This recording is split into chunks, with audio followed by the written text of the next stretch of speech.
Today I'm going to discuss about embedded firmware development languages.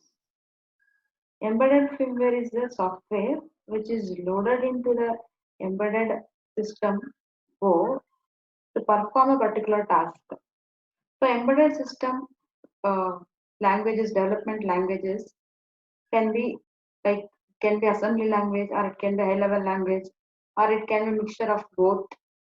So we can choose any type of a programming depends on what kind of a application we are going to do and how it should be like how comfortable the programmer developers are, whether they're comfortable with assembly or they are good well trained with all the architectures. Then we can choose assembly languages. But our developers are not that much well tuned with the architecture, then we can go for high level language. And hardware related things we can program in an assembly, and software part, user interface part, we can program in high level language. Both we can mix and we can develop the application. So we'll be discussing in the series of videos of embedded firmware development languages, like how to write how to develop an application with the embedded firmware application by using assembly language, and how to do with the high level, and how to do it in a mixed programming. So these are all the things we are going to discuss with embedded firmware development languages. Assembly language based development is the thing which I'm going to discuss in this particular video. So if you take an assembly language, is a human readable notation of machine language. So machine language means your machine languages will have ones and zeros, combination of ones and zeros. So your machine language is having binary representation. So for any instructions or anything, your complete program, if you see, it will be full of ones and zeros. So if you have add instruction, you'll have ones and zeros, which depict your add instruction. Same way for any instructions, you'll have ones and zeros. Okay. So machine languages is processor can understand easily the machine languages, but humans we cannot remember those ones and zeros combination of instructions. So that's why we choose a programming language where it is uh, exactly like machine language, but your human readable notation of machine language. So for that, assembly language programming is the most common type of programming where we adopt for in the starting of your software revolution. The software or firmware when it started, no, initially we have taken our assembly language as a basic programming thing which is adopted by many of the developers in the beginning of a software revolution. And most of the programs are written in the assembly language. Even more low level system related programming or even now it's carried out with the help of assembly language. So this is an example of assembly language. Here we have taken a example of 8051 microcontrollers example we have taken. So move A, comma hash 30. A is the accumulator notation of accumulator in 8051. So move A is your operand here and hash 30 is your value which you are going to move. So if you take this move A hash this thing, you can see this is a machine language representation of move A hash 30, move A hash 30. So this is the 0 1 1 1 0 1 0 0. This represents move A and this represents your value 30 in binary. So this is a sample instruction which is used for copying the value 30 in the register A. So this equal to A equal to 30. So A equal to 30 is a high level language. So in assembly language, it is move A, comma hash 30. This is your machine code of move A hash 30. If you take any assembly language, this is a combination of all these four. Any assembly language line if you take in your program, your assembly language will have combination of all these four. So in this all these four, where you have label. Label means the you are naming logic. You are naming a particular line of the code in your program, so that if you want to go back to that particular location by using jump instructions, or you want to alter the flow of program. Why we need to alter the flow of program is, for example, you are comparing two elements. If the elements based on the comparison result, you want to go to the particular location of the code. If you are comparing two elements, if you want to check whether element A is bigger or element B is bigger.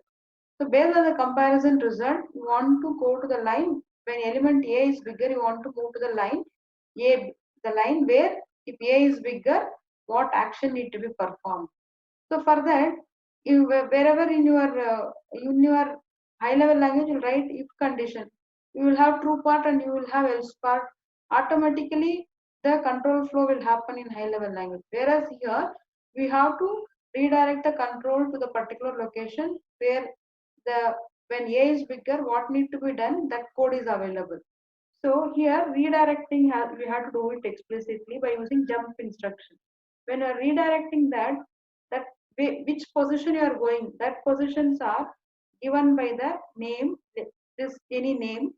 That name we are calling in assembly languages label.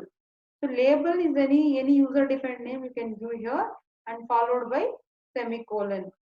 And then move is your opcode. Opcode is nothing but your what operation you need to perform on the given uh, operand. That is your opcode. So move is a opcode here. And these two are operands. R naught and hash 225 is your operand. For example, this line I am using it for particular purpose. So R naught is a register. Okay. If particular this line is I'm using it to move the count of some array or count of some maximum value or something which is used in this program. I'm going to make a delay. So 225 times I'm going to run this particular loop. So 225 is the delay count. Okay, this delay count I'm moving into R0. I'm decrementing R0. I'm going back once again to the delay until R0 becomes 0. So for example, this is a delay program. Now here, this particular line says that this is a delay count. If this particular line says that this is a delay count, I can give in the comment line by using a semicolon. I can give hash, sorry, semicolon. This line is loading a count value in R0. So what for this particular line is used, you can give in a comment line. So if you are giving a comment line, the readability of the program is improved. So comment line is used to improve the readability of the program. So here I have not used any command line. So command lines can be given in any of the assembly line by using semicolon. So if you take any assembly language program, the particular line of a code if you take, it will have four things. One is label, another one is opcode, third one is operand, fourth one is comments. So label will be a logical name you are given to that particular code line. Opcode is the instruction which you want to perform some actions like add, move, sub, div. These are all the example of opcode. And then operand means on this operation which you're going to perform on these values, that is called as operand. Then followed by at the end you can give a comment lines. Comment lines will help you to understand the purpose of that particular line. So every line need not to be given as a comment line. If it is required, we can give. Okay, this will improve the readability of the code. Now next, we have something called as assembler directives in assembly code programming. So assembler directives will, it's not a instructions, this is a pseudo instructions. So if you take assembler directives, for assembler directives, machine code will not be generated. This is a pseudo instruction which is used to reserve a variable, initialize a variable, reserve memory location, to start up entry of your program, to define a constant. For that purpose, you are using the assembler directives. So assembler directives are pseudo instructions which will help your assembler to perform a particular action. So there are some sample assembler directives which is available: EQ, data, org. These are all the sample assembler directives. And this is something we have in your source file to object file creation. Now, whenever you write assembly code, you will be writing that assembly code and you'll be storing that file with the .asm or .src extension. Now, there may be more than one source file. For example, whenever you write a program which is little bigger, which perform more than one task, what we can do is for each task we can create one source file. Here they are given sample source file 1, source file 2. This is a sample source file. Now, so source file 1 .asm, source file 2 .asm or .src. Now you have a source file 1, you have module assembler. Assembler is a program which converts the assembly language to object file. So module assembler is for this will convert the source file into object file 1. Same way, one more source file we have that is converted into object file 2. Same way we can have n number of source file, depends on your application. Now sometimes you'll be having library files which need to be linked with the source file. So that library files are available as a part of your program. Now when I create object file 1, object file 2 along with the library file, these three things should be clubbed together so that it will generate a single executable file. These three will be given as input to the linker and locator. So linker and locator, what it will do is, these three object files, if you take, it will be having the starting address of 00 only. All the three files will be having a starting address of 00 only.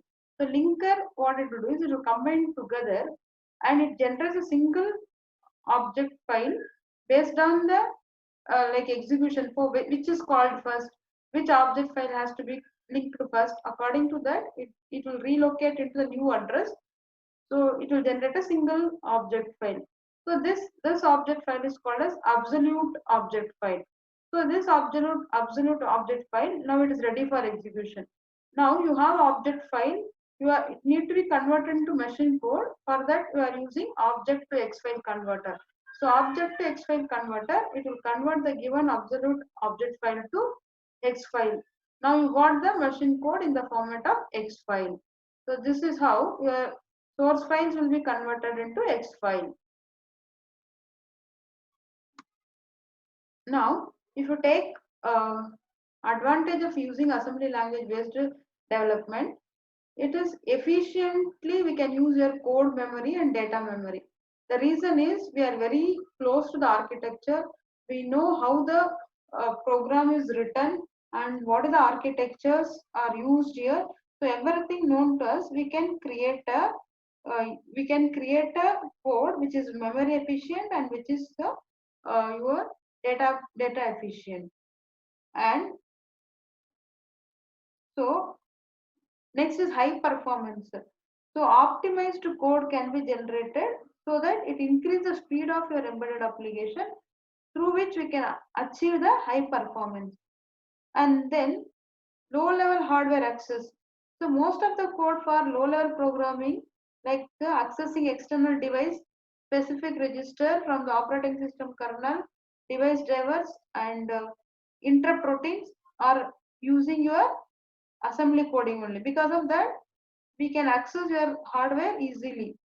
And then code reverse engineering. One more last advantage is code reverse engineering.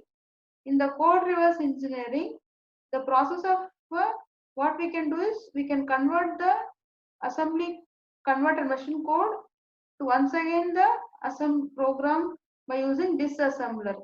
So disassembler is used to convert the X file into assembly code.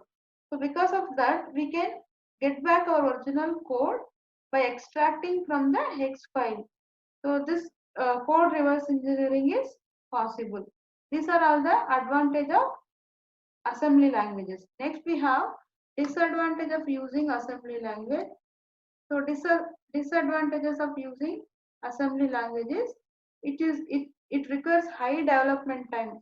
The reason here is the person who are programming in your assembly language is they have to understand the complete architecture and memory organization, register details of a target processor.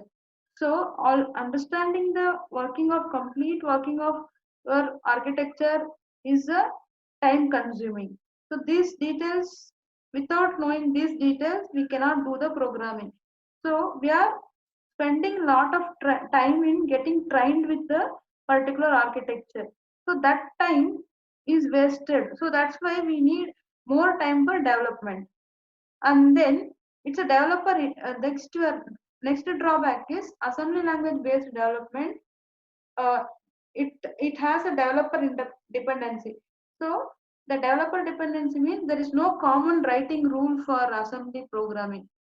So anyway, like a programmer's choice, programmer can use some registers, other program can use another register. There is no common rule.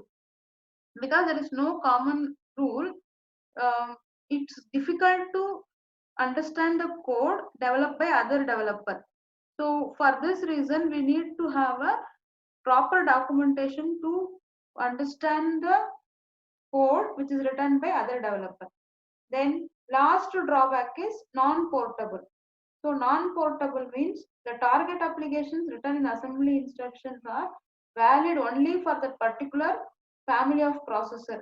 If a target processor changes, the complete application using assembly instruction for a new processor is to be required, is to be written. This is a major drawback of assembly language program, and it makes the assembly language application non-portable. So what are the advantage and what are the disadvantages we've seen?